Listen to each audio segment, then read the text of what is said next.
Hi, it's Paula from Paula Quilting. Welcome back to my channel. Today another tutorial where I will be using some of the elements from my magic number trays, which are 2.5 by 4.5 and 2.5 by 6.5 inches strips. I will be using just those, but on top of it I will be using scraps of the solid, scraps of the colorful fabric, adding tape in different variations. So it's going to be very scrappy project, and I hope you will like it. We'll be making two types of the blocks, and we'll be putting them together. But to be fair, if you wait till the end, you may decide you may like to just to do one option of that block and put it together. So wait till the end to see what outputs we can have from those both of those blocks, and maybe that will kind of trigger some of your decisions about which block you want to make, whether one or both, or mix them all together. So for type A of the block, I need 2.5 by 6.5 of colorful fabric, whatever you have in your magic number boxes. And then from my solid box from magic number tray, I put 2.5 by 4.5 and 2.5 by 6.5 strip. Those colors are the same, but if you don't have exactly the same, the close color combination will be fine enough for this project. And then block type B is, now I've got solid in the middle, and then I've got colors on the top and the bottom, same size. And again, if you don't have the same fabric to put together here, just use as close as you can whatever colors you've got there, so they kind of look the same, but they don't have to be. So here very quickly we just sew those two pieces together, and then we'll add top and bottom, and then I will show you the next step.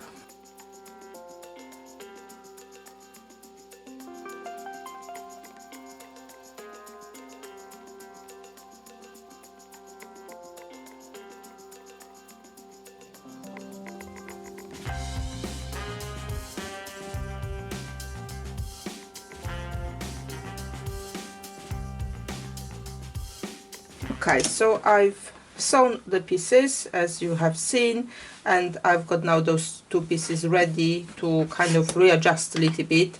I will just trim off a part of those sections, outside frame sections, and as you can see, I'm not cutting them straight. I'm cutting them with a little bit of angle here. Angle depends how far you want to go, how you're feeling comfortable about cutting it out. Anything goes here. So let's do that here on both of the blocks. Those small pieces will go to my buckets either with cramps or even more with the adding tape, because I will be using quite a lot of adding tape to finish off this project, and I might need some of those pieces to go on the adding tape to put back to this project, or I will use it in the next project. Either way, nothing disappears from my sewing room if it's this size, so I'm sure I will use it somewhere else. So once I'm done with that kind of trimming off, as you can see, they both look a little bit different, and that's absolutely fine. This is kind of improvisation a little bit here. So now that I've kind of prepared the first shape of my of the block, I want to add another layer of the fabric here. So on this one where I started from solids and added colorful, the next one I want to add is also solid. And I'm using scraps here from my bucket. I will just find a color which is contrasting to what I've got here on this frame. I think I've got enough of this orange to go around. Yeah, I've got two strips, so definitely I will have enough. And then on this one where I've finished here with the solids, I want to add something colorful. Again, I pulled out some scraps from my wonky strip bucket, but you can obviously use whatever you've got. You can use some 2.5 inch strips, you can have some 1.5 inch strips, whatever you've got in your bucket you can use here. Again, I will find something contrasting, so I think I will use this, but then I will trim it. I won't be using the whole kind of width of it, so I will trim it, and what I've trimmed out I will add at the top, at the bottom, so that should be enough. So the best place to start on this side is go with the long edge first, because once I've trimmed it on both sides, then I can sew two pieces at the same time, top bottom, before I have to go and iron again. So let's do that now.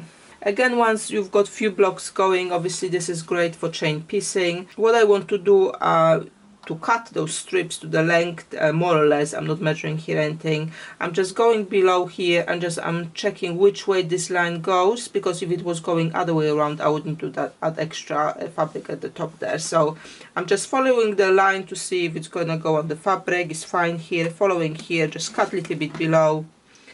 Same here. I might actually trim it straight away here, and I'm not again cutting a straight strip. I'm just cutting a little bit on the angle, because the more angled that pieces are, the better the block will look. So that's fine. So this piece is here, this piece here I'm just following. Yeah, fabric is enough. Here is going a little bit downwards, so I just need to make sure I have enough kind of here to cover that angle here later too. So let's get them added on.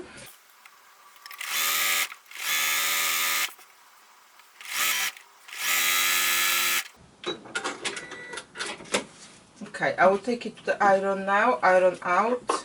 We'll be able to trim top and bottom, and then start adding the top and bottom pieces to it.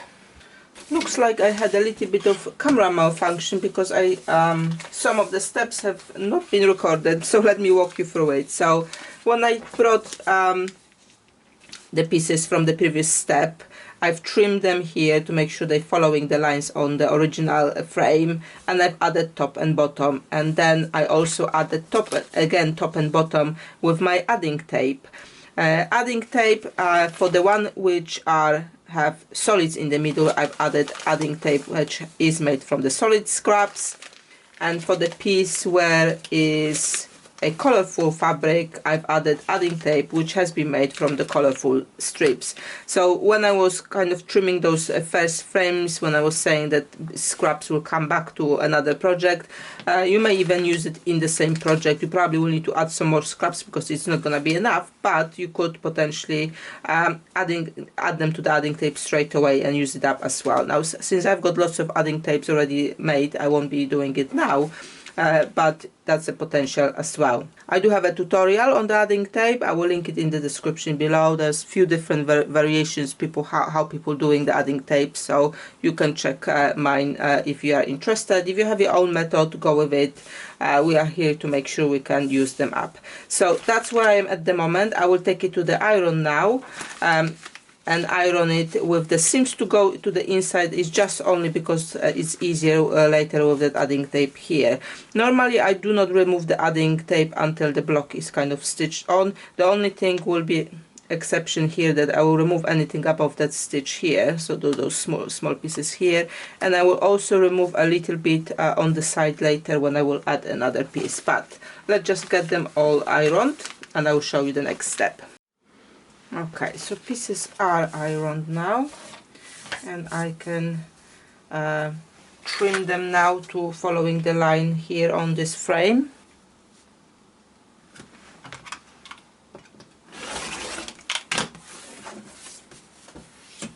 That's one, and I will do the same thing on the other one. Again, here if you think your frame is too straight, you can by all means go and do something little bit different. It's all fine. And I'm gonna add the adding tape now on this side. However, this block only need to be 12.5 inches, and as you can see, there's this block much more than 12.5. This ruler is 12.5. So if I put this ruler here just to save some scraps and some sewing, I will just narrow down a little bit. I'm still going beyond the 12.5 inch here, but I will just narrow down how far I want to go with that block. And those scraps I can now use in another block if I want to. And I will do the same thing on this block. What you need to kind of keep in mind is that you need to kind of go against this side of the block, not necessarily on this side, because we will be later squaring it up to the 6.5 inches, and as you can see, those angles are not necessarily straight. So if you want to trim it off, just go with this side. So I'm just putting in a 6.5 inch mark here, and again I will just trim it at the top beyond that line, and trim it at the bottom beyond that 12.5 inch kind of this size, and again I can use those somewhere else in the project. So those blocks are ready, and I can add my adding tape now on this side. So same thing, I'll just take my roll, that's this one, take my roll, make sure I'm beyond those lines here. Here, as you can see, the line goes a little bit down, so I just need to make sure here I go on a diagonal as well, so when I'm stitching I will not run out of my tape. And I will just trim off that edge, make it nice and straight.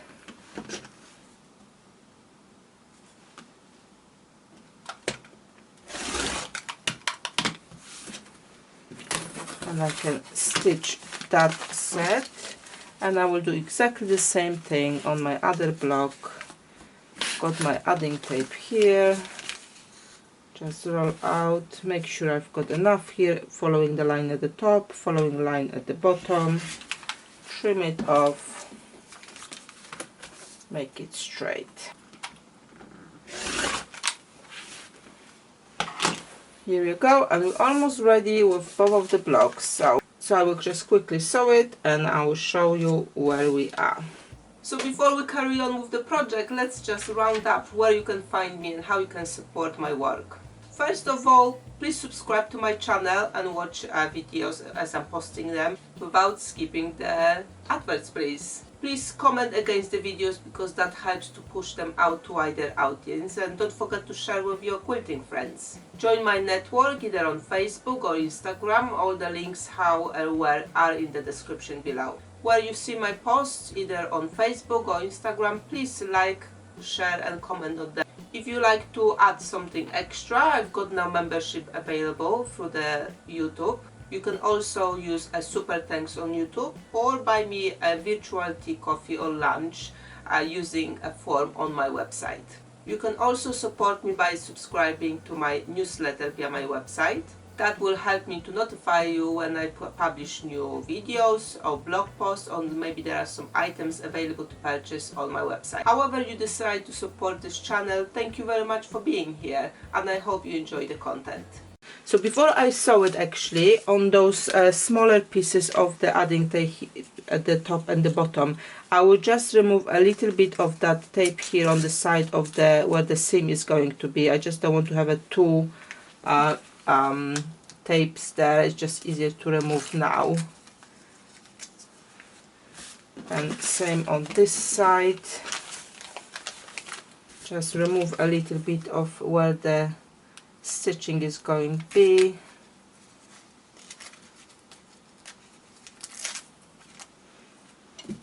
You could also do it after you've stitched it, but before you iron. So when you iron, we should not have any paper on the our seam allowance. So they are now both ready to be stitched.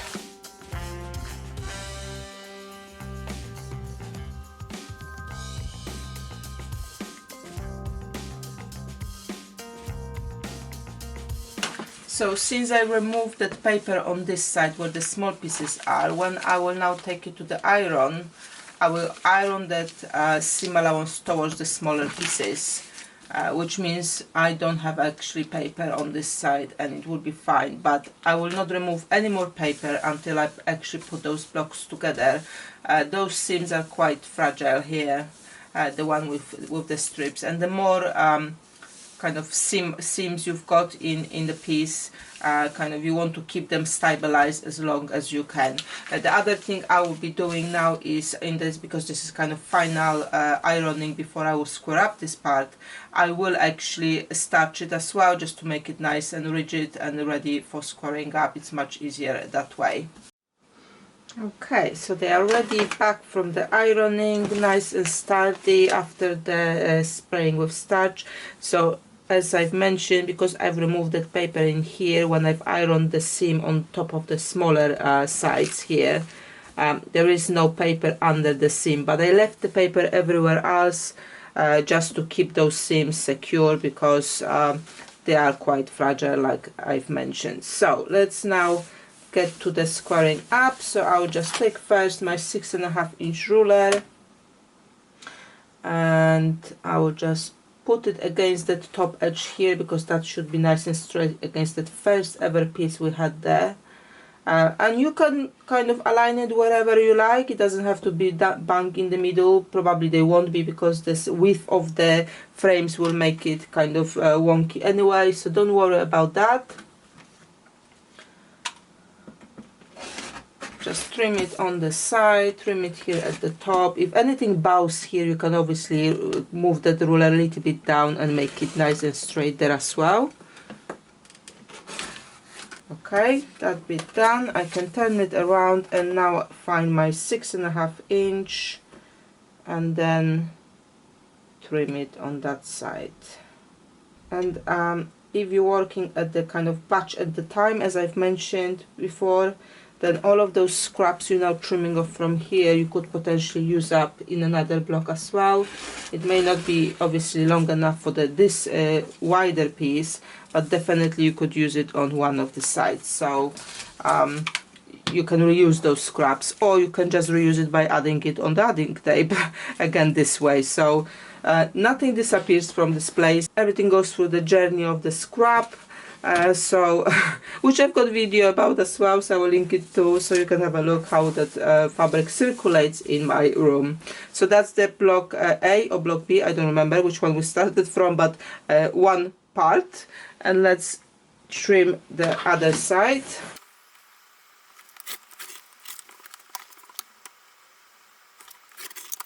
And voila, we've got the second type of the block.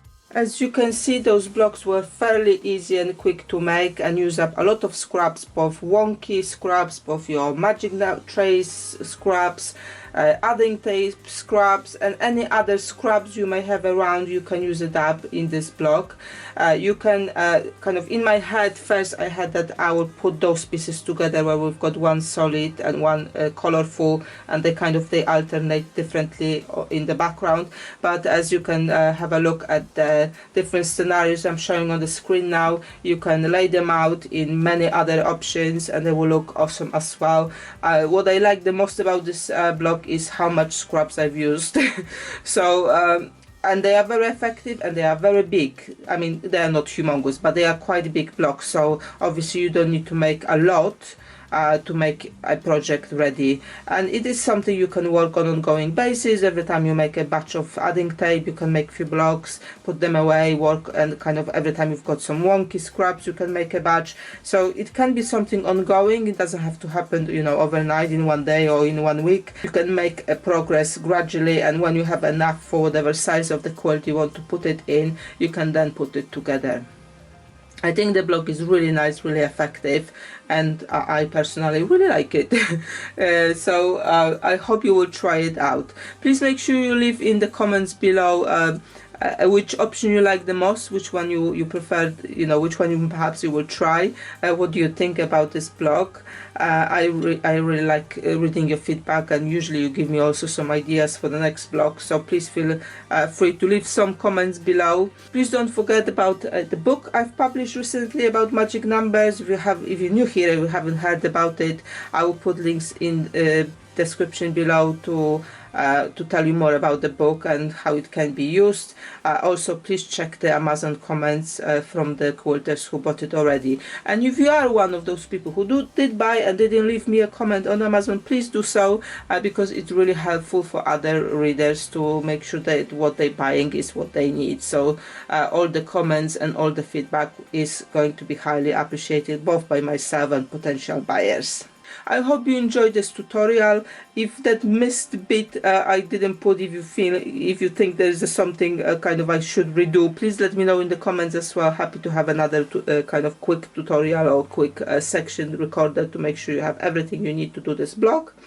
But if not, thank you very much for watching me today. Have a lovely day and happy sewing, everyone. Thank you for watching. I hope you'll share this tutorial, subscribe if you haven't done so. Happy sewing and see you next time.